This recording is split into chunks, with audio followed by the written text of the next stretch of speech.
Welcome back to This Week in Film. It's the weekly podcast where we get together and talk about the movies we've seen over the past 7 days. I'm Nick Panotto, joined as always by Midwest Matt Lauer. Matt, how are you? I am all right, Nick. How are you doing? I'm doing pretty good. Sound like you got a little bit of a cold. I'm a little stuffy today, and my allergies are straight up killing me. Yikes. Yeah, it's been a little bit of a brutal morning. So, and that was Health Corner. Wait. Before we leave Health Corner, how are you? I'm doing all right. Yeah. I had some sort of eye issue a while back, but I ended up with a new eye doctor and solved the problem. All right. Yeah. All right, terrific. Closure. It's important. All right, Matt, I assume you've seen some movies? Yes, I have. I've seen what have you 3 movies. Wow, 3 movies. All right. What did you see? Well, one of them's from like 2 weeks ago, but I realized I didn't talk about it. So I saw Once Upon a Time in Hollywood. Oh, no way. All right. I saw a documentary called What the Health. And I saw a movie called The Founder. Wow, the McDonald's movie? Correct. Oh, okay. I saw 2 movies this week. I saw a movie called The Mustang from 2019 and Batman Hush from 2019, which just came out. Yeah. So I'm excited to talk about both of those. Since you have more, why don't you begin? Okay, well, I'll kick things off with the documentary What the Health then. Uh-huh. And, you know, I don't have a ton to say about it. So it's a guy who, it's a little disjointed. So I guess I kind of, as I'm talking about it, I kind of have to hit the criticisms because it's not exactly straightforward about what it's trying to get at. And I think it's, in a way, I think that's by design. Like, the guy doesn't want to come out and say, hey, this is a documentary arguing for being vegan. So instead, it's sort of a hodgepodge of half-hearted criticisms of the dairy industry, the meat industries, and the sort of propaganda or you know, like the pressure by these industries on things like the American Cancer Society or the American Heart Health Society. I'm not quite sure what the organization name is there now that I think about it. I think you nailed it. Shut up. But yeah, it's and like the companies themselves. So like the American Cancer Association, like he's like trying to critique their recommendations. And actually, you know, tell you the truth, I don't know if he really emphasized that those organizations, the health organizations, are being pressured by the food industries, but that they're like sort of in bed with them. And so, you know, he's like, why is it that if meat is a carcinogen, the Cancer Society is suggesting people eat this meat and putting all this, you know, eat meat diet suggestions on their websites, which you can argue, like, technically they're not. Like, at some point he's talking to a guy and he's like, hey, how come your website suggests that people eat these foods for, you know, cancer prevention or whatever? And the guy's like, well, we don't have a diet. And, you know, it's like technically true, but it is right there on their website that, like, basically they're saying, here are foods you should eat. So there's definitely shadiness going on in these industries and organizations, but the guy's way of approaching it's also kind of bullshit. Like, there are lots of clips in this movies in this movie where he's like calling people, and he's just calling, as far as I can tell, whatever number is sort of on the box. And just going, so why is it that you guys suggest this food? And the person on the other end of the line will be like, well, you'll need to talk to somebody else. And he's kind of like, the way it's edited together, he doesn't look at the camera and go, see? But it's kind of made to look that way. And I'm like, for all I know, he's just talking to a receptionist being like, what's your argument for people eating this kind of food for their cellular health? And then there are like diagrams that I'm exaggerating here a little bit for the sake of clarity, but it's like drawings basically of like little hamburgers going into veins. Like, when you eat a hamburger, here's what's happening. Little hamburgers attack your blood. So it's pretty janky, and there are a handful of people, maybe about halfway through or so, that he starts like talking to people who are super ripped and like are doing all these cartwheels and flips and marathons and stuff like that. And he's like, comes kind of close to being, I think he's trying not to, but he comes close to being like, see, they're vegan and they're muscular. And doesn't really even acknowledge like what I'm addressing here is that people criticize veganism for not allowing you to be muscular. And it's weird. It's kind of interesting if you go into it pretty skeptical, which I would imagine you would. It's kind of interesting actually to see someone criticize other people for being shady in the jankiest, shadiest way possible. And it's not quite as disgusting as like when our president does it. But, you know, I'd say check it out for that. I will say this much. When he points out what companies fund these health organizations, I mean, I would imagine there are also some legit things that contribute to these organizations. But when you're seeing like the beef industry funding heart health, it is kind of interesting. It's kind of like, okay, all right, well, what if they are suggesting, hey, eat a bunch of meat, and they're being paid, you know, by the meat industry? Right. That's interesting. So There's there were definite conflict of interest. Yeah, there were a couple things that I'm like, all right, I am glad to know that. And I will admit that since watching it, kind of out of spite, I went vegan for 2 weeks because there are some ridiculous claims. Like, there are a couple people that he talks to who he's like, look at how unhealthy they are. Look how slowly this woman is moving through her house. And there's like this very obese woman who's like, I'm on 1 million medications and I'm super screwed up by all these medications I'm on. And then like she goes vegan for 2 weeks and is like, after 3 days of being vegan and then after 2 weeks, I'm just great. And this woman who's like hobbling through her house with a walker, I think it's like after 2 days. Maybe I have the women reversed in my mind, but one of them is like, after 2 days, I am a whole different person. And the other one's like, after 2 weeks, I'm great. I'm thinking, what have you been eating that 2 days of eating a different diet is vastly different? Like, I could take someone probably who doesn't identify as vegan at all and find places in their, you know, week where they like, oh yeah, I didn't get any meat yesterday, or I didn't get, you know, I actually didn't eat meat or cheese for a couple days without it being an intentional thing and not seeing miracles worked in their bodies. So because of watching this and seeing these bullshit claims, I was like, you know what? I'm gonna spitefully go vegan for 2 weeks and see what kind of superpowers I get. And I will admit, all right. Well, wait. Now it's time. It's time for the results. Yeah. Drum roll. What? Perfect. I lost it. Well, now I can shoot laser beams from my eyes. My God. Yeah. No, I do actually feel a bit better than I did before, but it's probably just a matter of I wasn't eating many vegetables.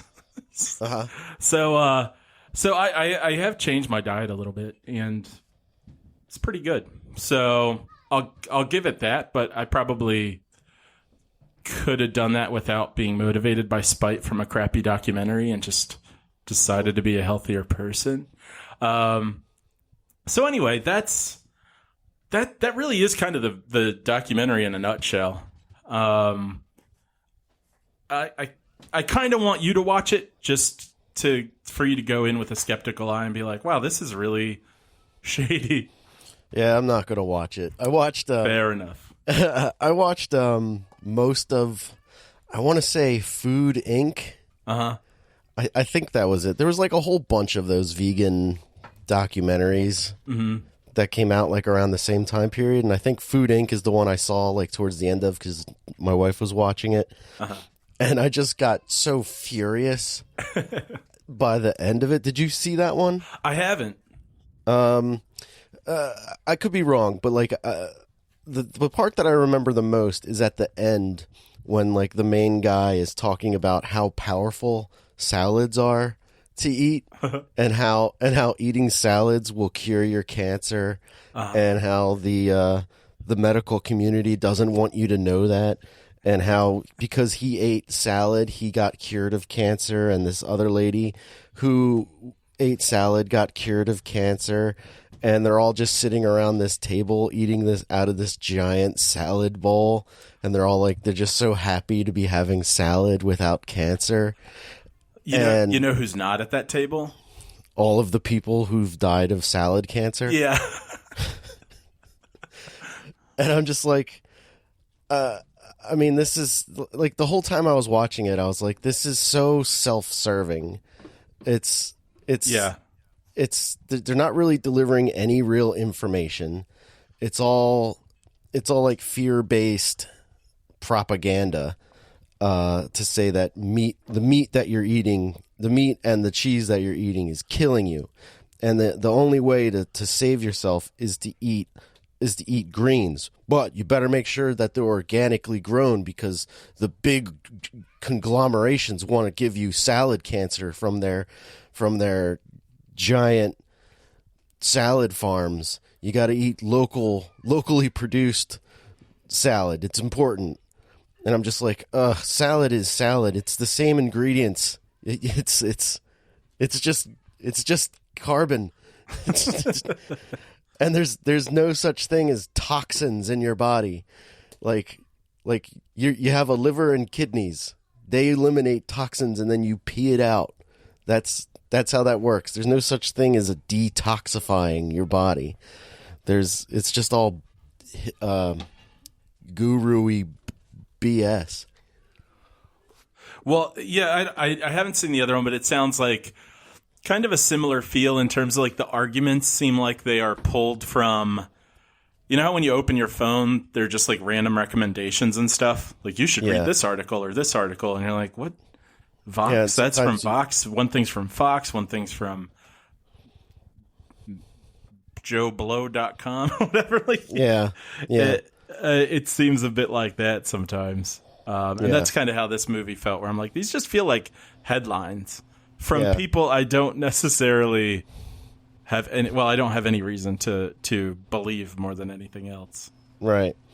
Like, I mean, I don't begrudge anyone for their dietary choices. Like, if you want to be vegan, that's great. Sure. I don't care. Everybody needs different chemicals in their body. Like, everybody's chemical makeup is a little bit different. You're going to need some protein. You're going to need some vitamin C. I don't care how you get it. You know, stay healthy. If eating only if you be eating vegan makes you happy, by all means, you know, just take care of yourself out there. Don't make other people feel bad for the way they want to eat.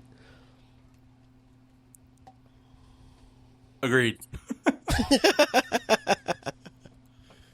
All right, so that's all I got to say about that one. All right. What would you like to talk about? I guess I'll talk about Batman Hush. I'll save the Mustang for my last one. Okay. So Batman Hush is the latest DC animated film. Thankfully, it's directed by a guy named Justin Copeland. And I really liked this. I thought it was really good. Oh, okay. It takes place in, like, the established, like, their animated universe. I'm not entirely sure where, but it definitely, like, it takes place, like, after some of the other Batman movies have taken place. But, like, you don't really need to see any of those to make sense. But the storyline of this movie is basically, did you ever read the Hush? Yeah. I story? enjoyed the graphic novels. I don't know if I ever did. Like when I was watching this movie, I was like, I'm sure I've read Hush. And I'm like, as I'm watching this, I'm like, I'm no longer sure I read this story. But basically the story is, it starts off with, well, here's how it starts, is Bruce Wayne goes to this cocktail party for some charity or for Wayne Enterprises or whatever. And he's like walking through the crowd and everyone's like, oh, Bruce Wayne's here. I can't believe you showed up. Bruce Wayne. And he's like talking. And then we get this and we're like walking behind him. And then it cuts to in front of him. And Bruce Wayne is just like a Bluetooth earpiece douchebag talking to Alfred. And he's like, people are trying to talk to him, and he's like, sorry, I'm on the phone. And he's talking to Alfred, and Alfred is like giving him updates on crime throughout the city and stuff. And Bruce Wayne's like, okay, well, I guess I can handle that. And then Nightwing pops in, because I guess they're all connected all the time. And Nightwing is like blowing up some warehouse full of heroin. And Nightwing's like, nah, you stay at your party. I got this. I'm taking care of it. The police are on their way. And then, and Bruce Wayne's like, all right, I guess I'll stay at this party instead of punching people. And Catwoman shows up, but it's Selena Kyle. And she shows up, and she and Bruce Wayne were an item in the past. And they're like reconnecting a little bit here. And then while they're in the middle of it, Bruce Wayne's good friend from when his parents died, Dr. Tom. Let me see if I can. I don't even care. Dr. Tom. He shows up and he's like, "Hey, Bruce, my old friend, how are you?" And Bruce Wayne is like, "Selena Kyle, this is my good buddy that we've never met before, Tom." Yeah, I remember that from the book where I'm like, suddenly there's this best friend we've never heard of. Yeah, and he's just like, "This is my best friend. I love this guy." All right. And then Alfred pops into his ear and he's like, oh, and the guy's like, I'm going to get us a drink. And the guy goes to the smallest bar. Like, I'm telling you, the bar is like 5 feet long. And he goes up to the bartender whose name he knows for some reason. And he's like, Tony, line him up. Let's get a couple shots of whiskey. And so Bruce Wayne gets a call from Alfred that Bane has kidnapped some billionaire's kid. And he's like, I got to go. And Catwoman's like, I gotta go too, and her eyes flash green, and they both disappear. And this Dr. Tom guy turns around, like he like comes back, and he's like, "Where'd everybody go?"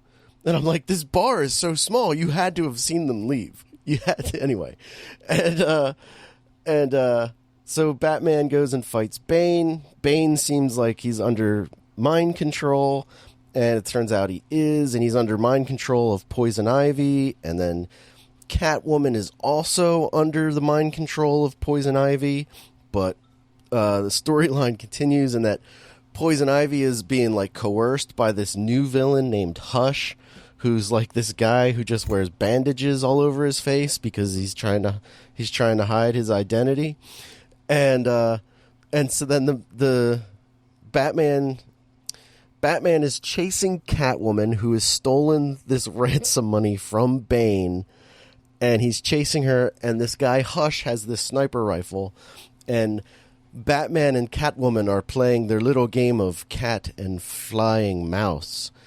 And I came up with that last night. I was just going to say.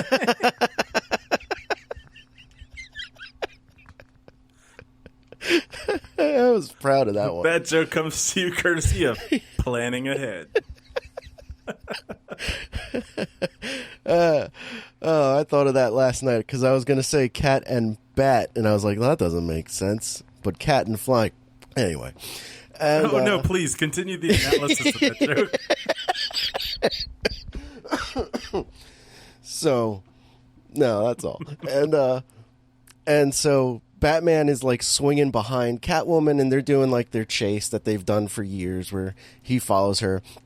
But this guy Hush shows up with like the most accurate sniper rifle ever and shoots Batman's grappling hook line, and Batman That falls. is accurate.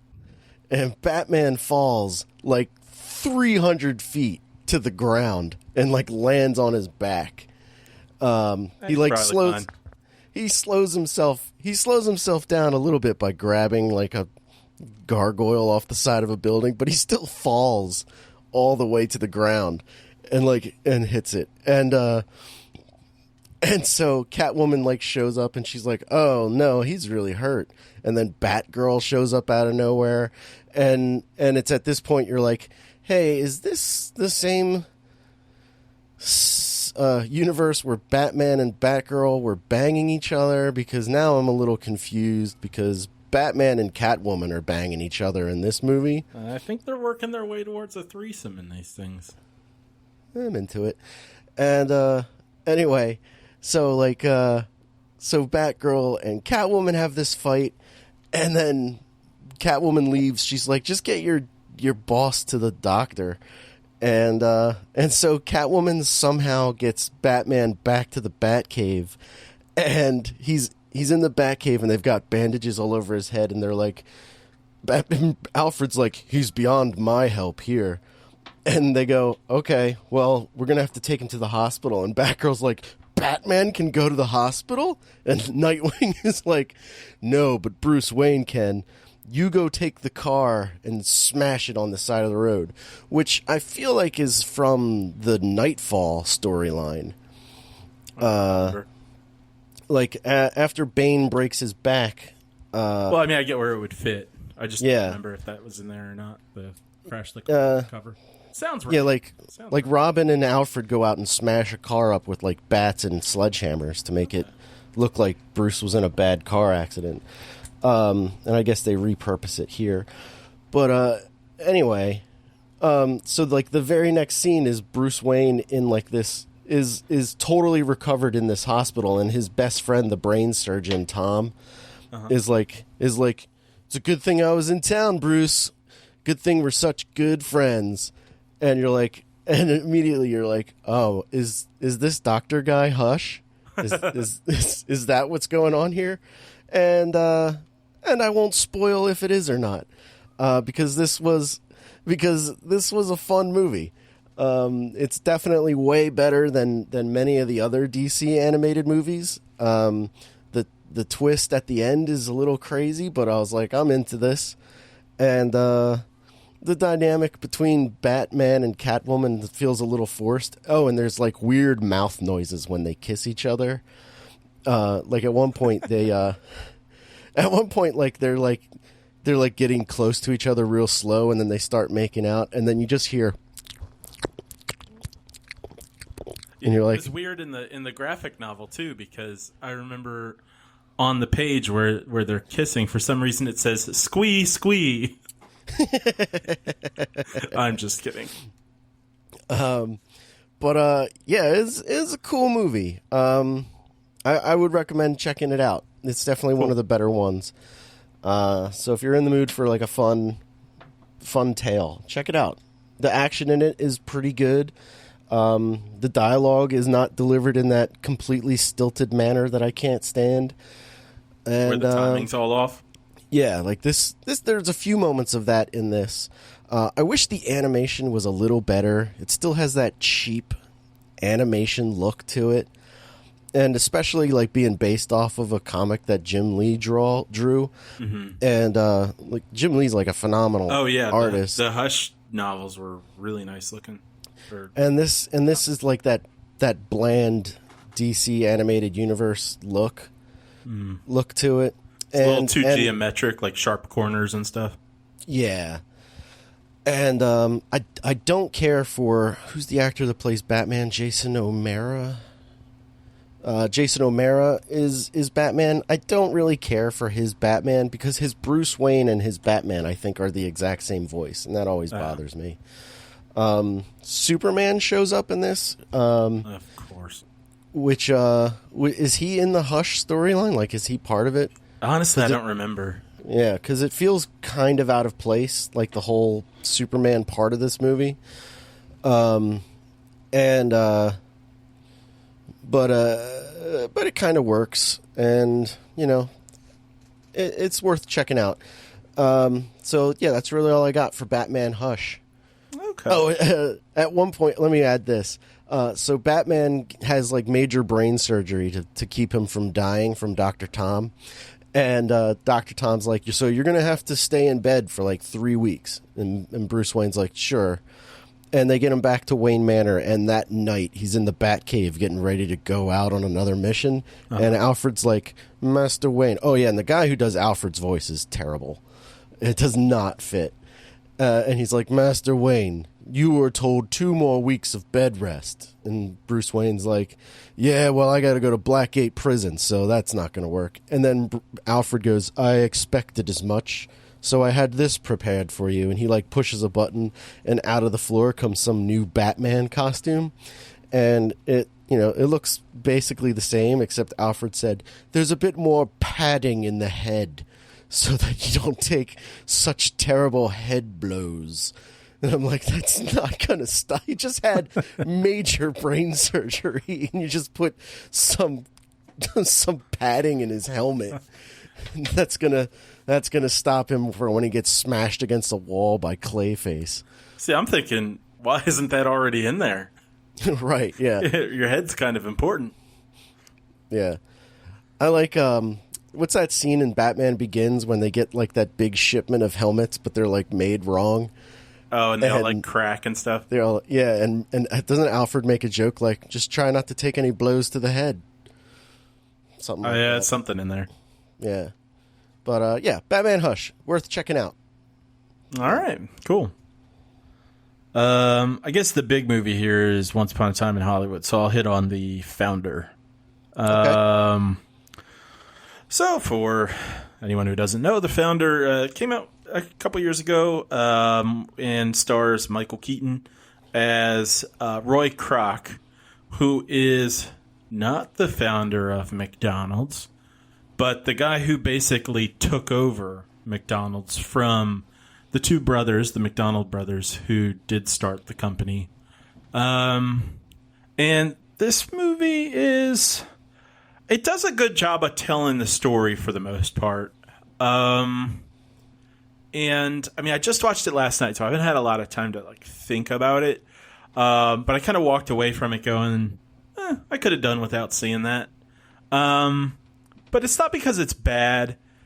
It's, the most compelling people in the movie, I feel like, are actually the two brothers, the McDonald brothers. Mm-hmm. And I know I've seen both of the actors before. I think one of them is in like The Office or something.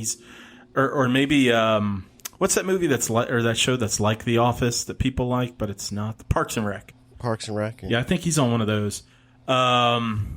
And the other brother, I think, used to be on Home Improvement as like a neighbor or someone's brother or something.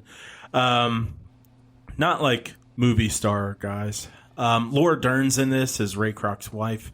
And actually she and the two of them are probably the most interesting characters in the movie. Or maybe it's just that they're the most, the easiest to like kind of feel empathy towards. Michael Keaton, I can't even tell, honestly. I don't know anymore whether Michael Keaton's doing a good job at acting or whether he's just being Michael Keaton. Mm-hmm. And I mean, I guess I'm going to land on like Michael Keaton's just being Michael Keaton. I feel like the last time I saw him do something and I was like, oh, that's pretty neat. That's not just him being himself, was The Other Guys. Mm-hmm. Do you remember that? The Other Guys with The Rock and Mark Wahlberg and Samuel Jackson. Not that The Rock and Samuel Jackson are in it for very long, but don't go chasing waterfalls. That's the thing. Yeah, like Michael Keaton's doing all these like TLC quotes. And Will Ferrell's in that. That's probably important. But in other things, I just feel like he's kind of like doing him, and it's fine. Like it was fine in Spider-Man: Homecoming. He's the Vulture. but I don't know. It's starting to feel like kind of a one note thing. So that said, the story's pretty straightforward. You're watching this guy who's sort of a loser salesman stumble upon an opportunity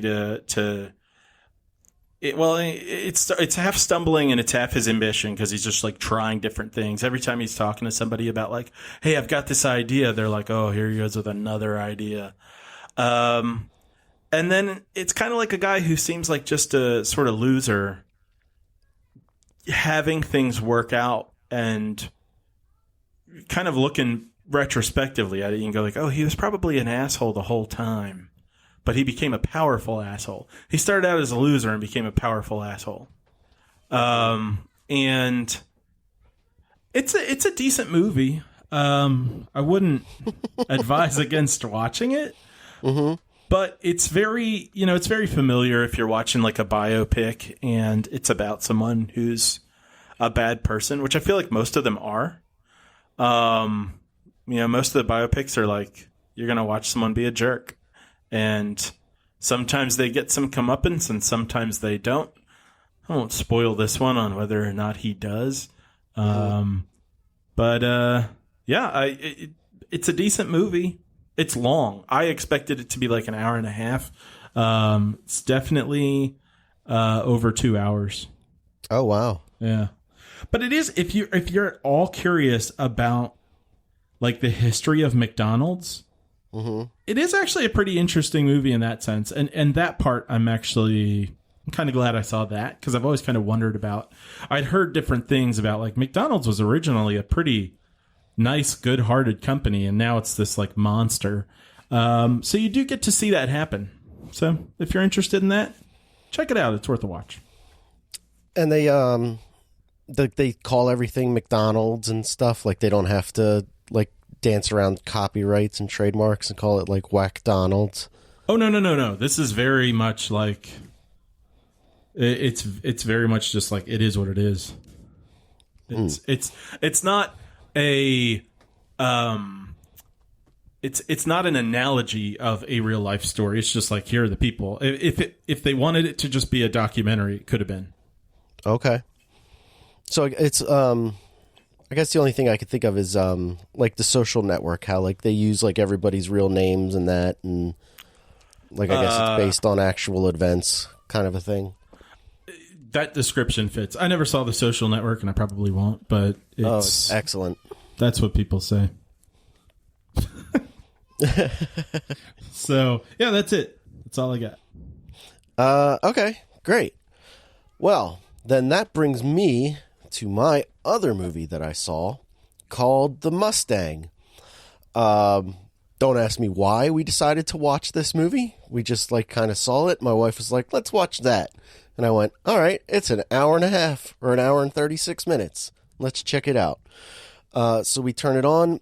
It's directed by a woman named, I believe she's French. So again, apologies. Her name is Laure de Clermont-Tonnerre. And I loved this movie. Really? I loved it. I thought it was wonderful. It's as predictable as any movie could be. But it's the performances in the movie that are fantastic. So basically the plot of the movie is, it starts off with like some text on the screen talking about, and this surprised me, that there are tons of wild horses out in the Western America. And I guess there's like there's so many that there's too many of them that they have to like round some of them up, and some of them are like brought to like private auctions and like some of that.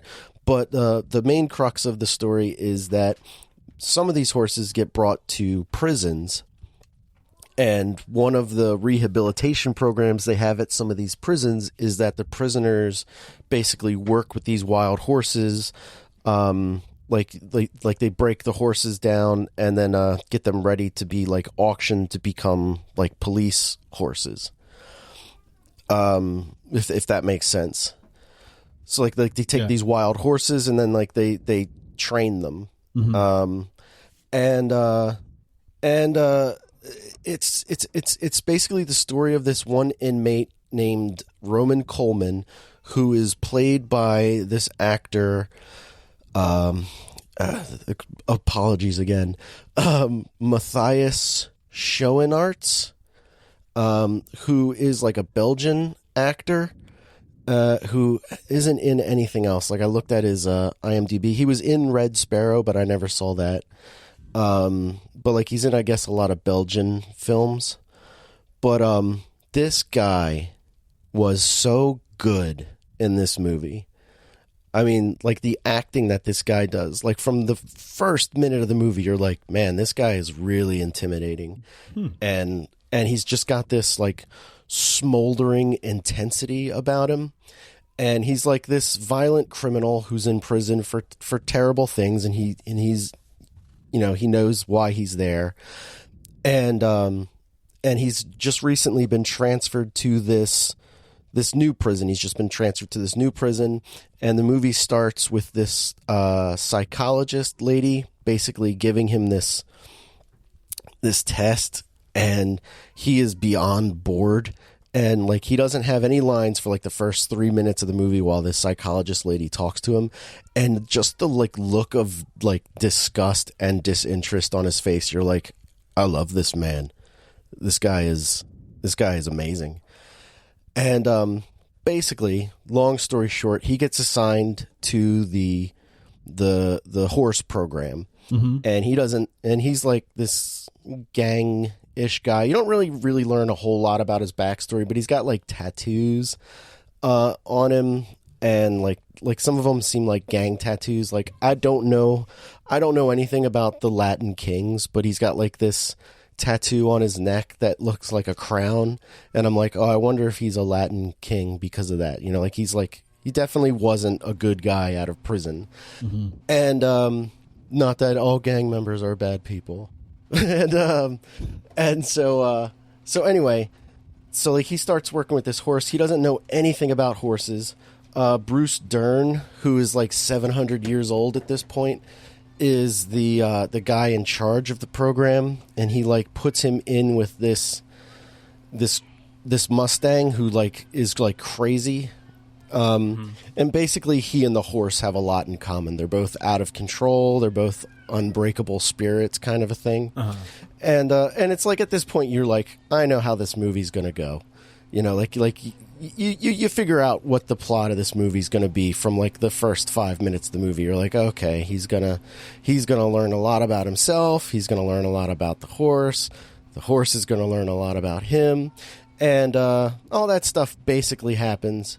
And it doesn't matter. Like basically, what really matters in this movie is the performances, and the main character, the guy Matthias, the actor. He is so good in this movie. Like the character development from him, like the portrayal that he does of this guy, how he like changes as a person throughout the movie is so good and moving, and like the stuff that he does, like every decision that he makes, you're like, okay, I can see why he'd have to do that. I could see why he would have to do that.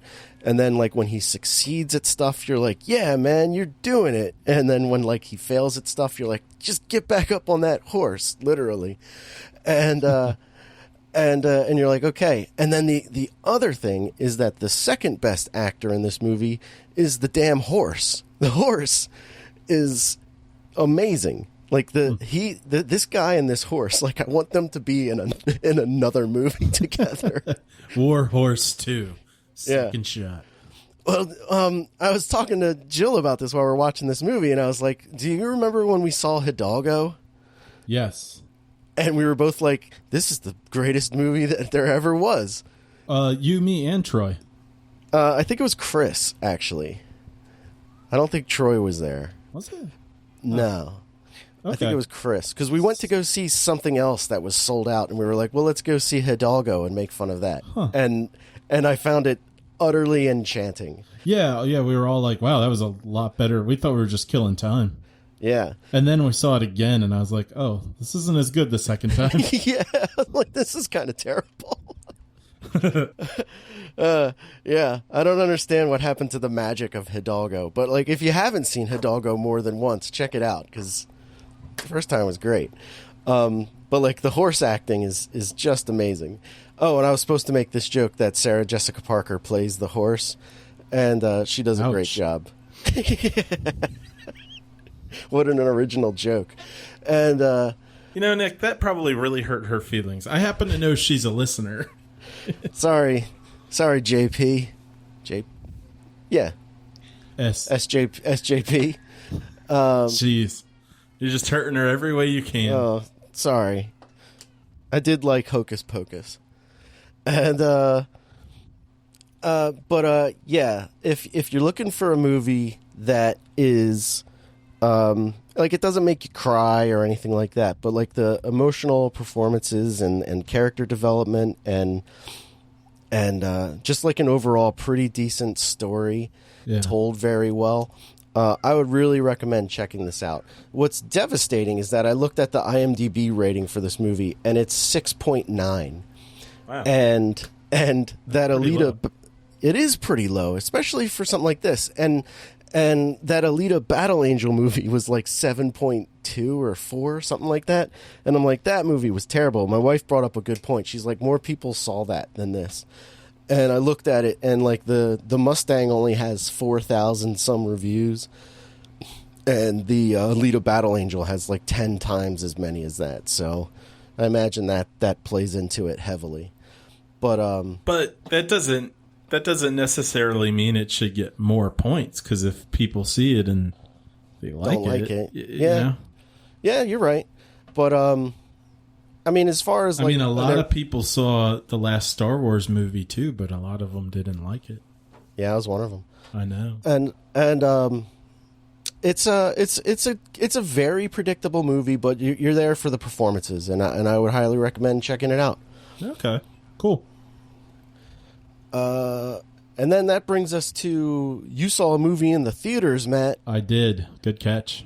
So that means it's time for Preview Corner. Hit the theme. Dun, dun, dun, dun, dun. Preview. Anyway, actually, I'm going to hit a quick commercial corner and just say we don't that have a theme for that. No. When this damn commercial goes away with people finishing each other's sentences, I am going to rejoice for like 5 minutes, and there's going to be another one that I'll have to see for 6 months, and I'll hate it. Uh-huh. But that's it. Just still seeing that commercial, wishing Coke would get back on their civil drama thing. Tell me I can fight the system by drinking Coke again. And I wonder where that young lady with the giant can went to.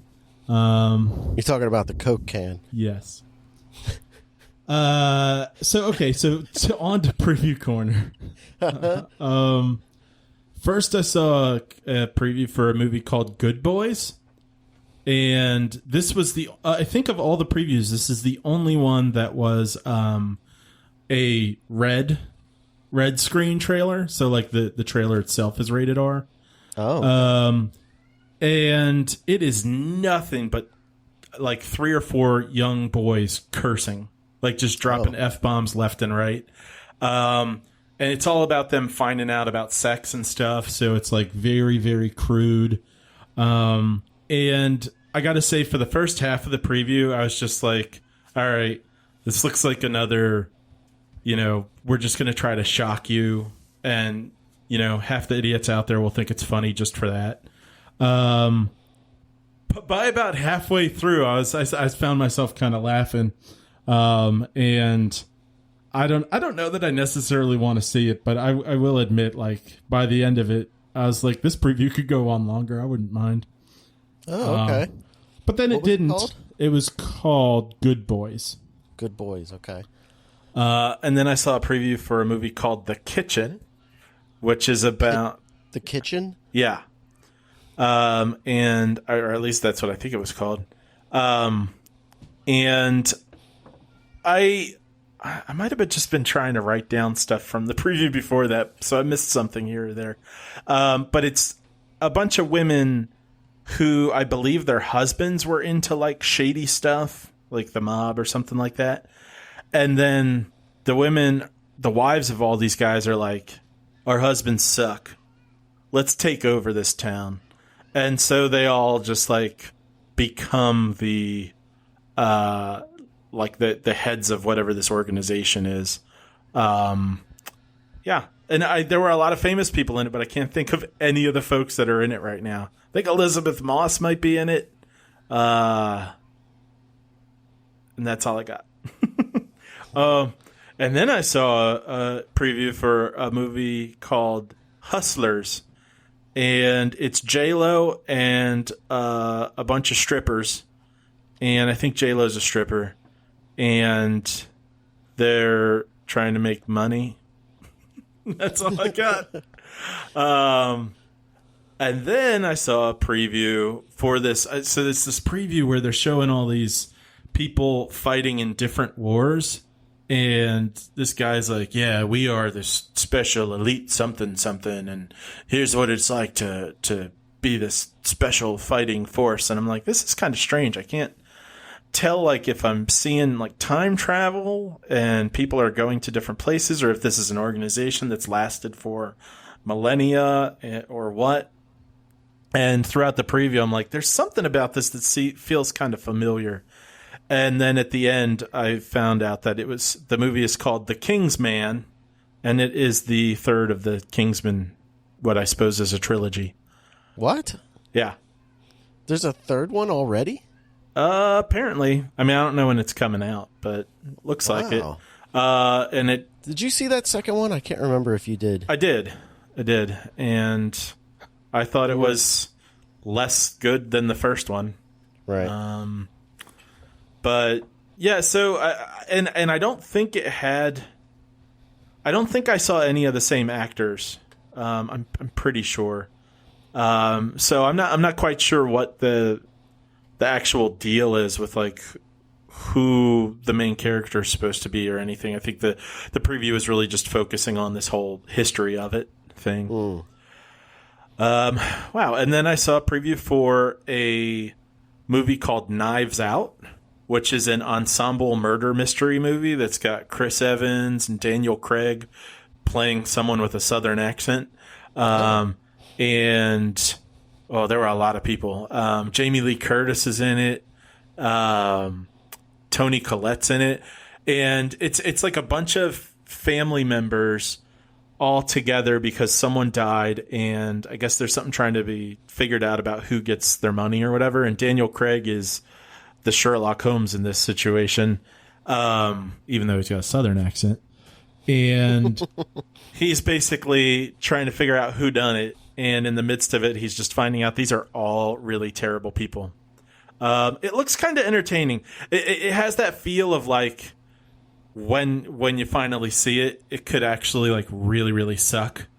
Or it'll be kind of like, it'll be really entertaining. Like, it's got like a Guy Ritchie feel. Yeah. You know what I mean? That's kind of how I feel about that Murder on the Orient Express movie that came out last year or earlier this year.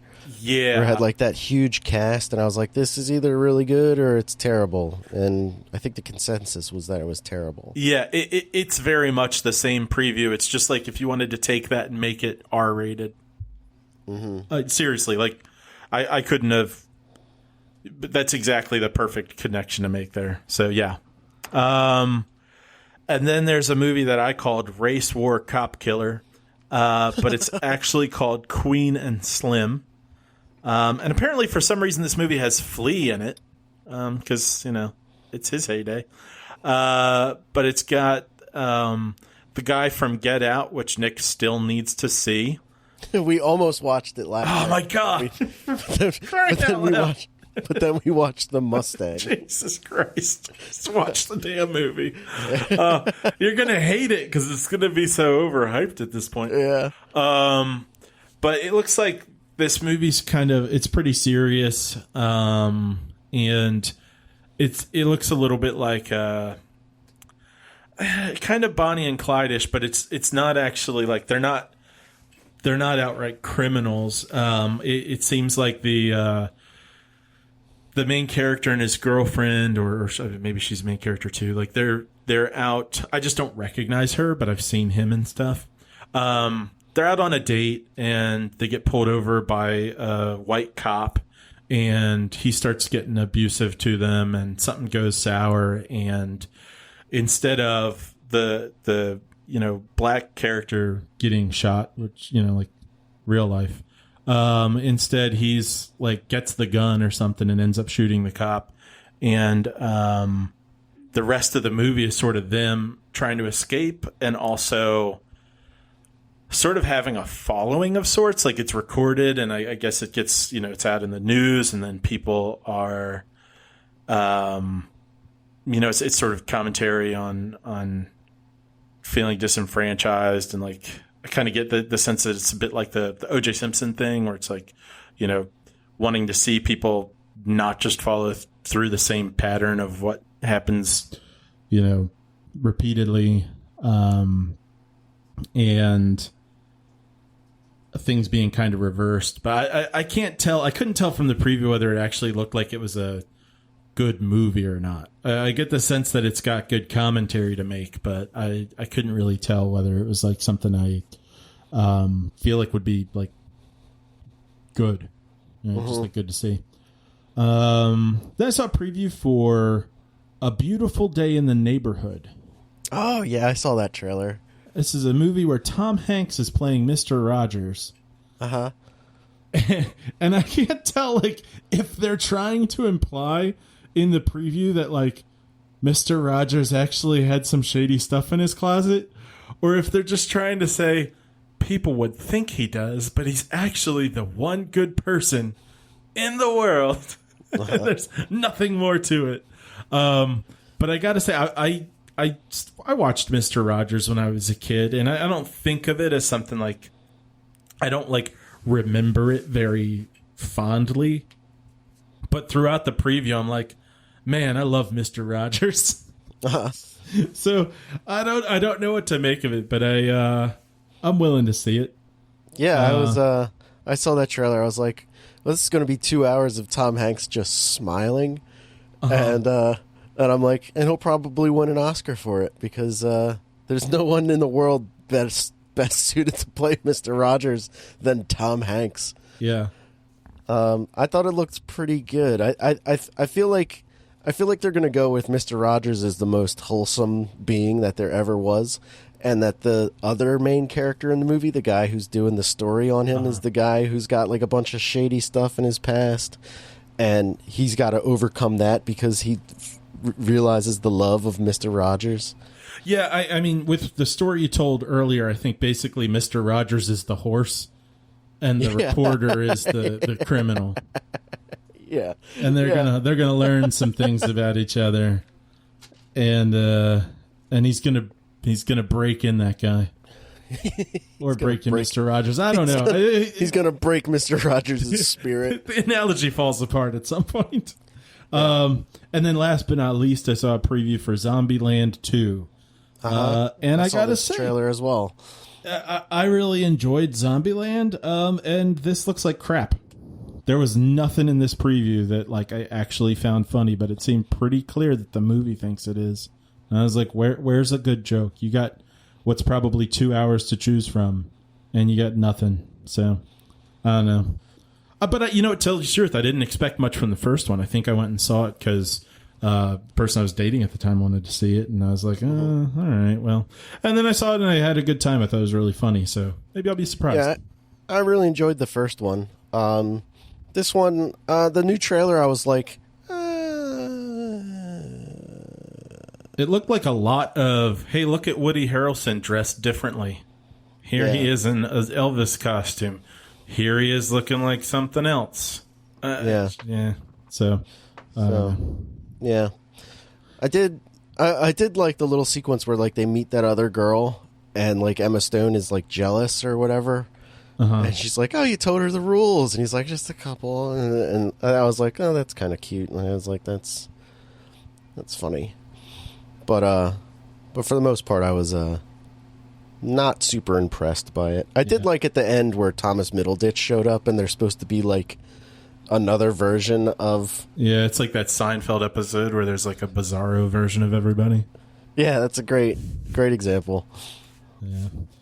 I like Emma Stone, but I like her as an actress, and I won't take for granted that just because she's in something, that means it's good at all. Amazing Spider-Man 2. Anyway. All right, so Once Upon a Time in Hollywood. All right, I'm excited to hear about this. Yeah, new Quentin Tarantino movie starring Brad Pitt and Leonardo DiCaprio. And there's not much of a plot to this movie. It's a lot of character development. It's like 2 hours of just character development, which isn't all that unusual for Quentin Tarantino. And so this, in a lot of ways, is a Tarantino movie. It's a slow burn. But it's kind of a little bit, it's, you know how Tarantino can be interesting, but it can be really annoying? Oh, yeah. The annoying stuff is toned down a bit. I mean, there are like all sorts of F-bombs and stuff, but it's not like, and I love Reservoir Dogs, but there's so much of Reservoir Dogs, there's so much of Quentin Tarantino trying to be provocative that it's just like, okay, you can throw as much offensive language out there as you want. It doesn't make this more interesting. This one, it's toned down enough that it still feels kind of more realistic. You know what I mean? Okay. Like, you can throw grit into things to make it more realistic, but then if you throw too much in, it starts just seeming over the top. And this is toned down a bit, so it's a little bit more realistic. There were a few times in this movie where, like, there were a few good laughs. And I think I'm going to need a bit more time away from this movie to see how I really feel about it, because throughout the movie, So like I said, there's not a whole lot of plot, but here's who the people are. You've got Leonardo DiCaprio, who's a bit of a washed-up actor, and Brad Pitt, who's his stuntman, and also his, like, best friend, maybe only friend, and who follows him around everywhere, and he lives in a crappy little trailer, but he's always hanging out with Leonardo DiCaprio, in his rich house, and he's more or less his driver more than anything, because he's not getting a lot of stunt work. And then you've got Margot Robbie playing Sharon Tate, and then Charles Manson's people, and Charles Manson is a character briefly in this, but like his followers are in it a little bit more. And so these are all the people who are like present in the movie, and it's a slow movie, and looking back on it from the end, I'm like, maybe there's not a lot I would have changed about it, but I definitely checked my watch a lot throughout the movie, because I was like, this doesn't feel like it's going anywhere, and I'm kind of bored, but I'm enjoying the characters, and that's Leonardo DiCaprio and Brad Pitt are great in their roles, so that's kind of a saving grace. But there was a point where I checked my watch and I was like, maybe this movie just won't even come together. Maybe this is just some sort of thing where it's not going to unify or anything. But there's a bit of a punchline, things come together. And I think if I had known that ahead of time, just been able to like trust it more, I would have been Jesus, dude. Yeah, my kids are throwing rocks, apparally. Oh, or boulders. Oh, yeah, geez. we have all these boulders, and they're very strong. I thought you were going to be like, I just broke my leg.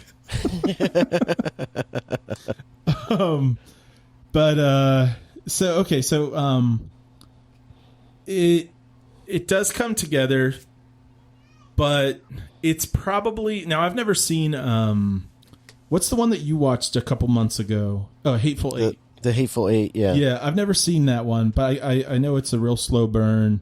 From what I understand, it's kind of tense the whole time.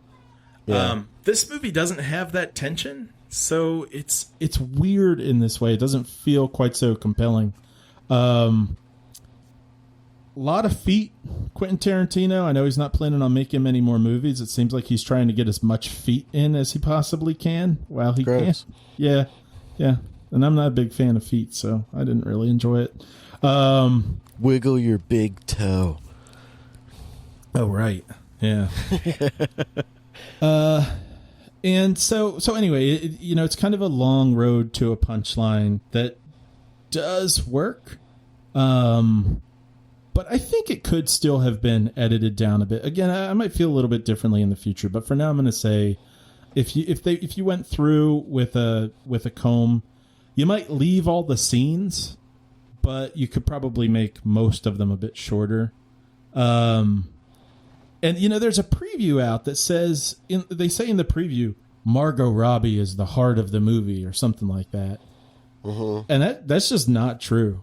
Like, she's barely in it. She's fine. I mean, as an actress, she does a fine job kind of capturing this sort of enthusiastic actress character, real human being. And the character does... I'm trying to be careful with my words here. Does need to be in the movie for... Like, if she weren't there at the end of the movie, you'd go like, well, why did this movie... Why did these characters happen? Why is this here? So the character needs to be there, but Margot Robbie's definitely not the heart of this movie. So don't let that sell you on going to see it. When the movie ended, one guy in the audience clapped. And I was like, that's a pretty good metaphor for how I feel.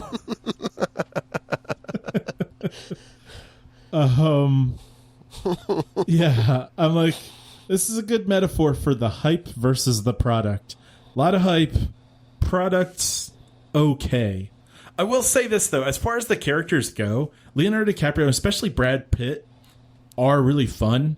And there are moments that, don't necessarily need to happen in the movie for anything to, for the need of anything plot-wise.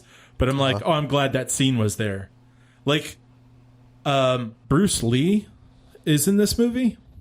And doesn't need to be, but it's awesome. And the scene that he's in is phenomenal. And it's not the real Bruce Lee, right? No, it's an actor pretending to be. I don't know if they took some footage and cut it in. No. Take some liberties. But yeah, there, and his interactions with the Brad Pitt character in one scene in particular, it's a lot of fun. So, yeah, I think if you know ahead of time that, it's going to be a long time before anything seems relevant to each other, and that it will, it's not going to be a mind-blowing, oh, wow, that came together so perfectly that this whole movie was great. But at least know that while you're watching it, there is a point. Because I know about, 20 or 30 minutes before it was over, I was like, this movie may just be kind of a waste of time. But anyway, yeah, I would recommend it. I would say check it out. I think you'll like it a lot. And again, knowing that, having some reassurance that it is going to sort of fruition to something, I think will probably allow you to enjoy it more. Okay. Yeah. We were talking about the Hateful Eight, and you're saying one of my main complaints about the Hateful Eight. Yeah, I really enjoyed it, but it definitely felt like it needed someone to rein Tarantino in a little bit. There's a whole sequence in it where it's just for shock value, and it's and I think I said when I was talking about this movie that there's you could remove stuff from that movie easily, but it would affect the characters' reactions to things. There's a whole rape sequence in the Hateful Eight, and you're like, this doesn't really need to be here, but it does, and you're like, all right, okay. But like it sounds like maybe in this movie somebody like reined him back a little bit, or maybe he learned maybe he did like just dialed it back a little bit for the sake of dialing it back rather than I'm gonna go full bore.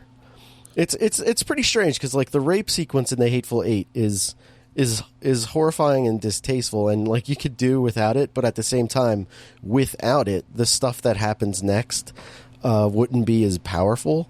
Yeah. So it's like one of those things where you're like, well, at least it's not just in there for the sake of being in there, but I feel like they could have gotten there a different way.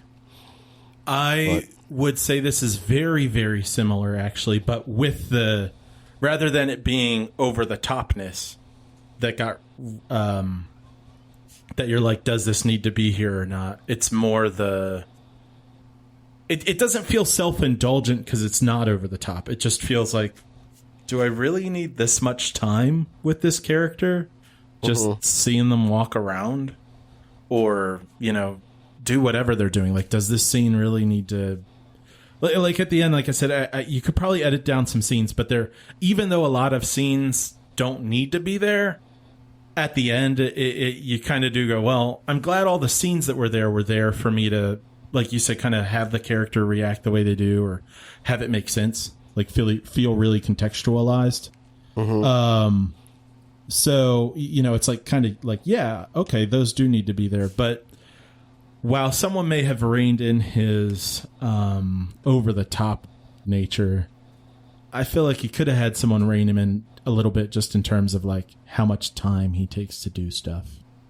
So, but overall, it's still good. And I think you'll enjoy it a lot. Okay, yeah, I can't wait to see it. I probably won't see it till it's on video, though. There's probably not much need to see it while it's in the theater. Oh, and I'll tell you what, this is the first time in quite some time that I've been to a movie the night it came out. Oh, and I didn't even realize it was the opening night until like I looked around the room, because this movie started at like 11:30. And I looked around the theater and saw how full it was. And I was like, why are there so many people here? And I was like, oh, this movie just came out today. That's why. Yeah, okay. But anyway, that's it. Cool. Okay, well then that brings us to the segment on our show where we rank the movies we've discussed on our movie ranking list. We've been collecting, gathering, building this list since December, and the rules are basically you watch a movie and it has to be better or worse than a movie on the list. So I'll go first because I already kind of placed these, and I'll start with The Mustang. I'm going to put that into the new number 16 slot between Free Solo and Battleship Potemkin. I'm going to give it 3.5 stars. I would give it 4, except that there's this obnoxious drug subplot in the movie that doesn't need to be there at all. And then there's like this other character where like from the first minute you're like, oh, something terrible is going to happen to him. And but like I said, the movie's really, really predictable, but it's the acting that really saves it.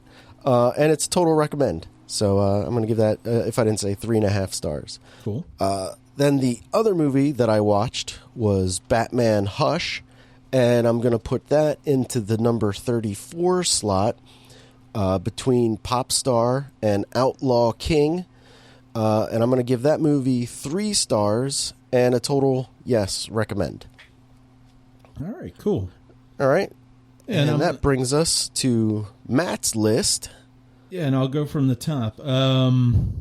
And after talking with you, I just cut and pasted this. I moved it up like 7 slots. Because, I again, the more time I have to look back on it, I think my view of it will change more and more. But, yeah, I enjoyed Leonardo DiCaprio and Brad Pitt so much. I had to move Once Upon a Time in Hollywood up. And it is now between Happy Death Day to You and the John Wick 2 and 3. Oh, so into the number 13 slot. Yeah. And again, I do want to say, like, Margot Robbie was great in her role. She just isn't there much. Let's see. And how many stars would you give that? I'll give it 3.5. 3.5 stars, okay. And a recommend? Yes. Okay. Yeah. And I actually originally had it closer to Bad Times at the El Royale. And it's kind of occurring to me how there are some pretty similar vibes between the two. But anyway, moving on. The Founder is going to go below As Above, So Below. And above Rosemary's Baby. Wait, right, what? Into the... Let's change that. okay. I'm gonna edit that out. Let's see. No, it's gonna go beneath Creep 2. Oh, dropping all the way down. Okay. So it's going into the number 26 spot between Creep 2 and Brightburn. Yeah. How many stars would you give The Founder? 3. 3 stars. And would you like/recommend it? Sure. All right. And then the other movie you watched is What the Health. It reminds me of that Stephen Colbert, like the Colbert Report. I'll see you in health segment. Oh, okay. I vaguely remember that. So yeah, that's gonna fall between Blazing Saddles and Triple Frontier. Oh, where's that? It's making me feel like Blazing Saddles needs to be a little bit higher than it is. So it's going into the number 48 spot. And how many stars would you give that? 1.5. And would you like/recommend it? No. Nope. Okay. All right. And that's all the movies you saw, right? That's right. All right. If you want to take a look at our list, you can check it out on our Letterboxd page. You can find a link to that on our website, which is thisweekinfilm.com. Check that out. Matt, do you have anything to plug for this week's Midwest Matt Recommends? Yeah, this might be a little late now that the Robert Mueller has done his testifying stuff. But if you're interested in reading the full Mueller report, or hearing it, not if you don't have time to sit down and read it, there's a podcast called the Mueller Report Audio. And basically it's just a guy who's pretty good at reading the book or reading the report. Oh, okay. So yeah, you can kind of an audio book section. kind of thing. Yeah, and it's free. So yeah, I started listening to it. It's definitely it's a report, so it's kind of dry and it's easy to get, at least for me, kind of distracted. But I've been wanting to read it and realizing this is probably the only way I'll get around to it. So there you go. Mueller Report Audio. Mueller Report Audio, okay. And then again, check out thisweekinfilm.com for Midwest Matt Recommends. There's a little tab on the side of the page for that, where you can see all the things Matt's recommended over the last few weeks. Matt, anything else for this week? Yeah, I don't want to be the only one doing this, so I'd like to also suggest that people try spike dieting. You should write a book. Yeah, I'll just be it'll just be called the Spite Diet, and then when you open it up, instead of actually telling you what to eat, it'll be like, who do you want to piss off? Yeah, it's just a big picture of a middle finger. Who do you find the most annoying? Eat their diet and see if you can later be like, you're full of shit. Prove them wrong. Or good point. I do feel better after eating some vegetables. Yeah. All right, well, that's all I have. So if that is the end of the reel, we'll see you next week. Oh, God. Next week. Next week? See you in film. In film. Okay, sorry. Didn't mean to throw you off. Next week. Next week in puberty. And that was Puberty Corner. Brought to you by Nick. All right, goodbye. See y'all.